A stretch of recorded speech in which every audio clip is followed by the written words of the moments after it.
Om Namo Narayana, Jai Swami Narayan, Namaste. Welcome back as we work our way through Canto 5. Today we are in Chapter 12, Conversation between Maharaja Rahugana and Jada Bharata.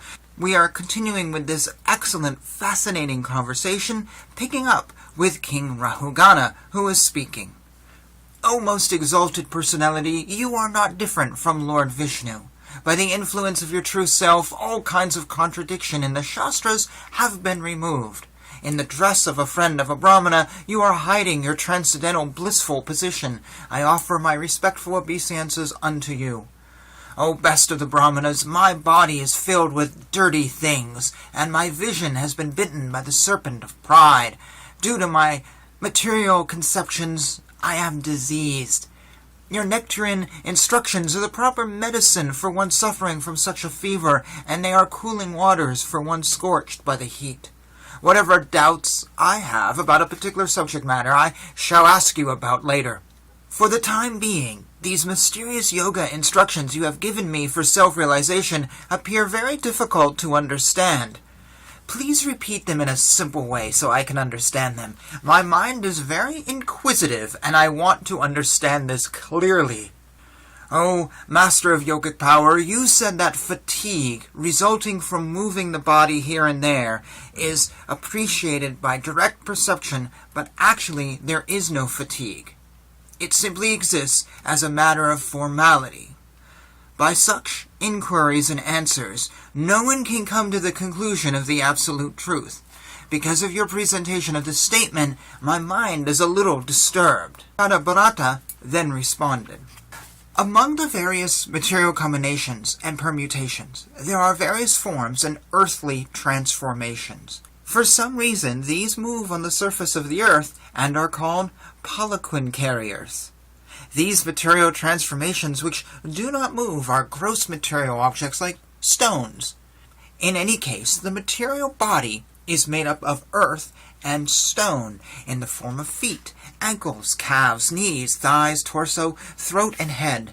Upon the shoulders is the wooden palanquin, and within the palanquin is the so-called king. The body of the king is simply another transformation of earth, but within that body your lordship is situated, and falsely thinking that you are the king of the state of Savira. It is a fact, however, that these innocent people carrying your palanquin without payment are certainly suffering due to this injustice.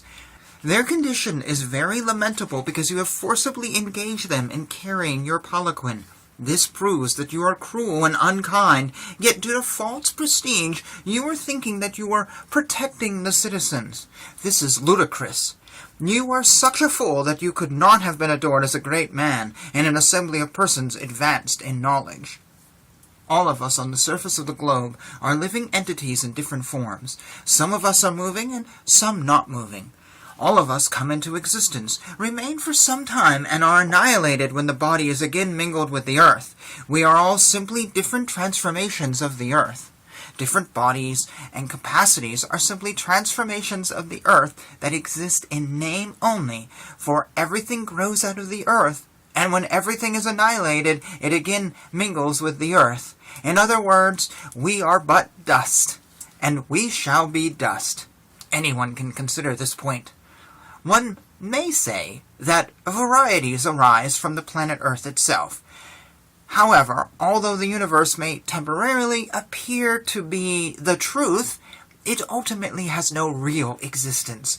The Earth was actually created by a combination of atomic particles, but these particles are impermanent. Actually, the atom is not the cause of the universe, although some philosophers think so.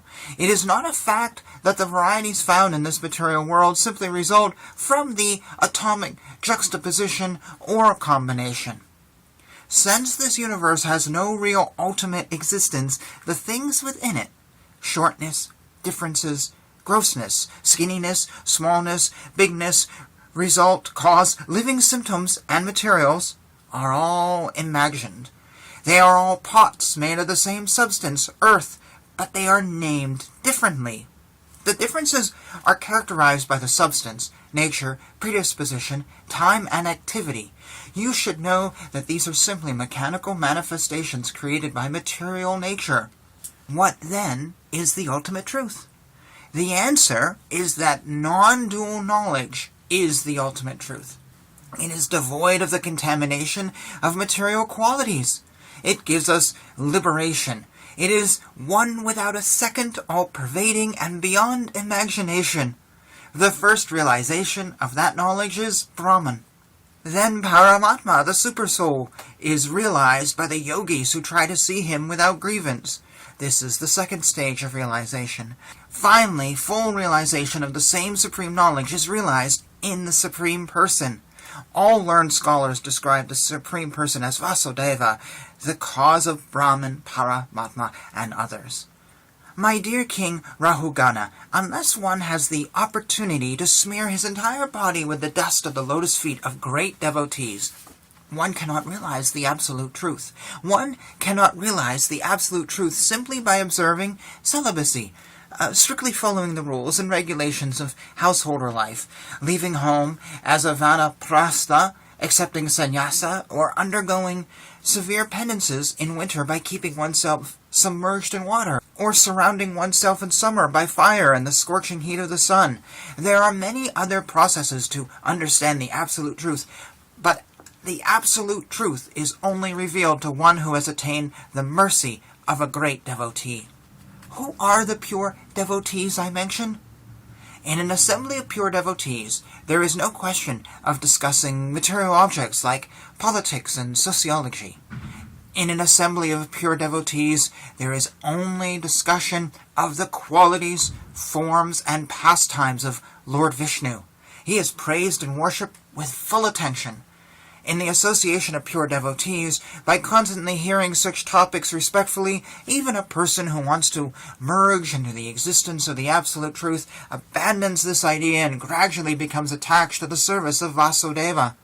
In a previous birth, I was known as Maharaja Bharata.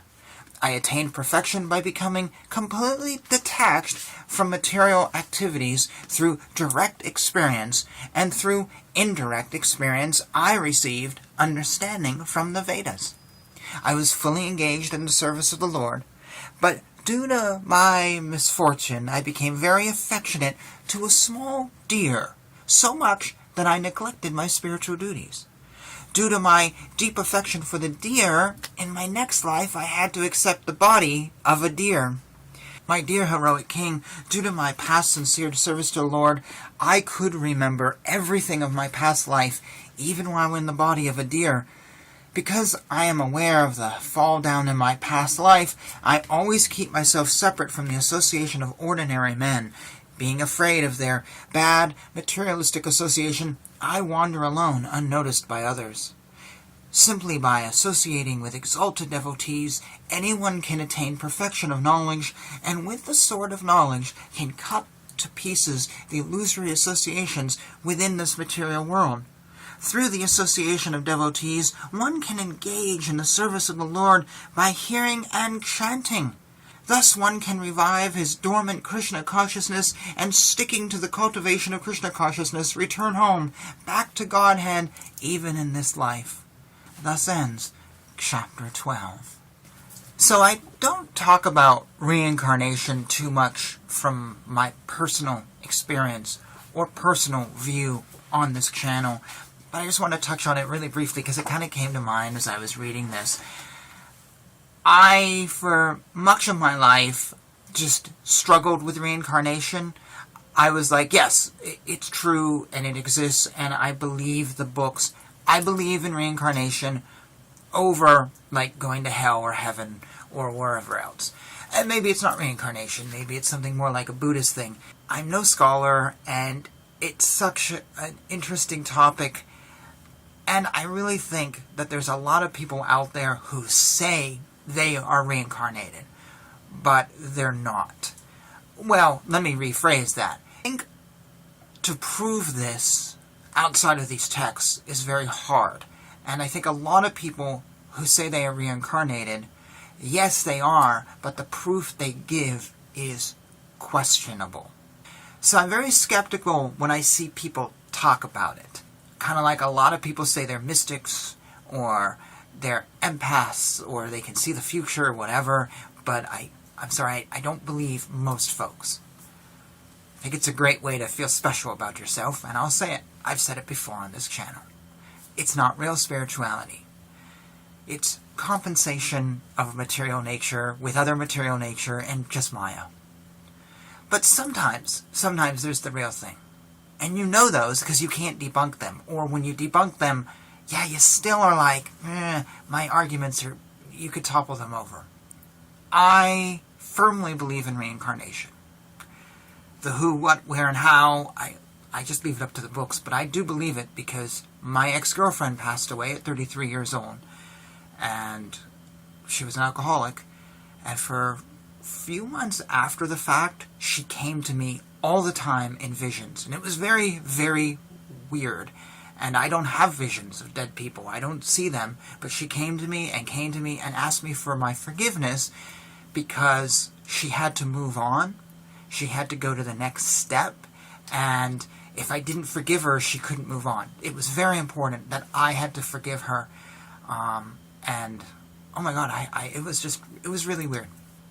Then I did at some point, and it just kind of happened instantly, like over 2 hours. Something happened, and I never got any notion of her again, and I truly believe that was the moment she went off. I'm sorry. I believe that was the moment she went off and reincarnated, and that's why I can't get her right now, because she's in the body somewhere. We had a horrible relationship for 3 years. I thought I loved this girl. I fell in love with her, and then very quickly realized she was an alcoholic, and she was cheating on me for like maybe all but 3 months or 6 months of a 3-year relationship, and within 2 years it was just a train wreck of me trying to keep someone alive. And she stole from me and cheated on me and lied to me, and I mean, I was still paying off the debt she accrued 2 years after her death, and it was very traumatic. And I discovered she lived a separate life, and she lied to everybody, and it was horrible. And she wasn't the person I wanted to be with. She was like when I messed my life up and I lost someone I really loved, I kind of saw this girl, and oh, she's really great, we get along, we'll just do it. And then her death, I didn't even know about it. Her folks didn't even tell me, because they blamed me for her drinking. That I was the reason she drank. Even though she drank for 10 years and I only knew her for 3, I wasn't the reason she drank. So very hard. And so sorry. But I believe that she had to reincarnate. And up until then, I always was skeptical. But after that, I just firmly believe this is it. It's not heaven. It's not hell. There's other beings out there, and they may be beings like Seth Speaks, or like Abram Hicks. It might be a being like that. I think there are, or guiding angels of something. They're out there. Give me a second. I don't usually tear up when I mention her. Hey, it was the idea of her taking on another life and getting to try again, because her body was broken, her mind was broken. I found out she was doing cocaine, and she had so many health problems, she wouldn't have lived long anyways. Her liver was failing her at 33 years old. Anyways,